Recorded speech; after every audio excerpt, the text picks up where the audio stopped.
20 फेरों की एक कुंडली का क्षेत्रफल 1.5 सेंटीमीटर स्क्वायर है। तो जो कुंडली में फेरों की संख्या कितनी दी जा रही, 20 दी जा रही, यानी जो कैपिटल एन का जो मान है वो कितना दे रहा है, 20 दे रहा है। और जो कुंडली का क्षेत्रफल, क्षेत्रफल ही नहीं, एरिया, एरिया किससे, ए से लिखते, ए का मान हमको कितना दे रहा, 1.5 सेंटीमीटर स्क्वायर या वर्ग सेंटीमीटर, तथा इसमें 3 एम्पियर की धारा बह रही है। और प्रवाहित धारा किससे लिखेंगे, आई से लिखेंगे।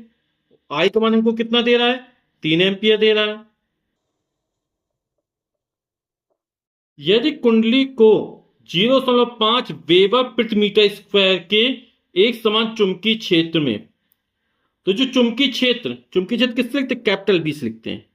और कैपिटल बी का मान हमको दे रहा है 0.5 वेबर प्रति मीटर स्क्वायर।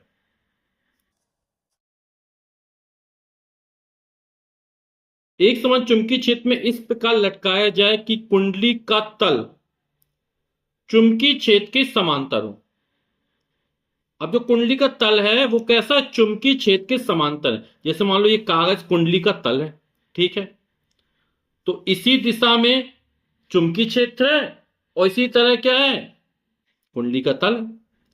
लेकिन यहां पर जो सूत्र लगेगा उसमें तल का अभिलंब आता है।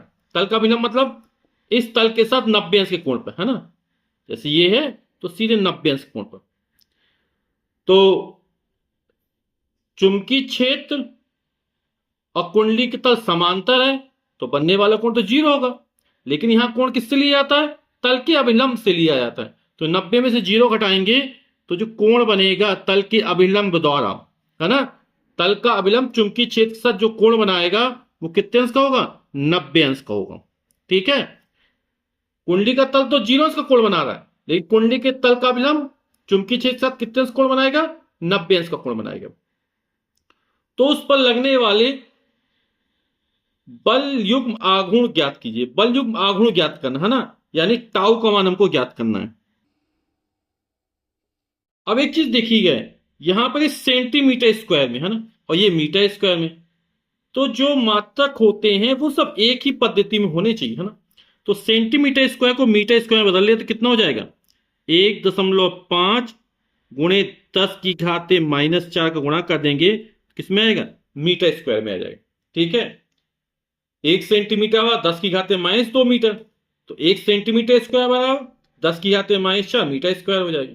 ठीक है, तो जो वर्ग सेंटीमीटर सेंटीमीटर स्क्वायर किसमें बदल गया, मीटर स्क्वायर में। हम क्या करना, लगने वाले बल युग्म आघूर्ण ज्ञात कीजिए। तो कुंडली पर लगने वाला बल युग्म आघूर्ण और किससे लिखते हैं, टाउ।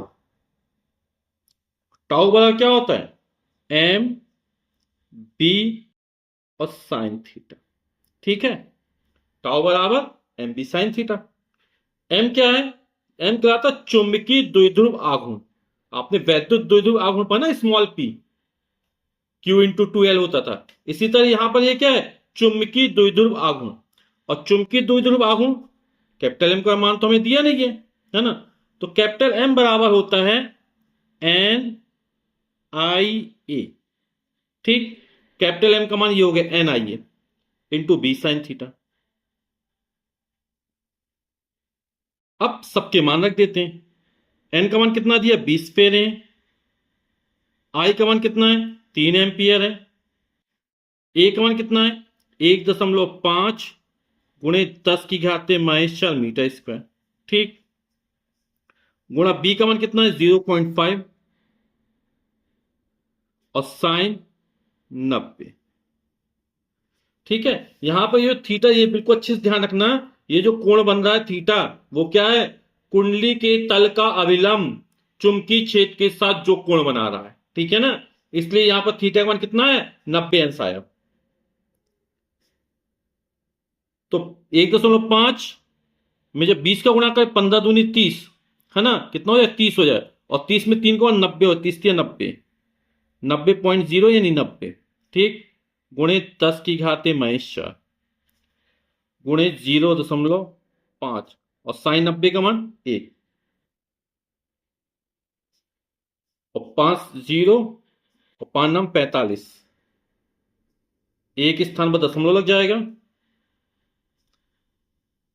ठीक है, गुणे 10⁻⁻4, या दशमलव के एक स्थान और खिसकाएंगे तो ये हो जाएगा 4.5 गुणे 10⁻, जब इस तरफ जाएगा तो +1 जोड़ देंगे, -4 में +1 जोड़ तो -3, और टाउ क्या, बल युग आघूर्ण, इसका मतलब क्या होता है, न्यूटन मीटर। तो यही हमारा उत्तर हो जाएगा।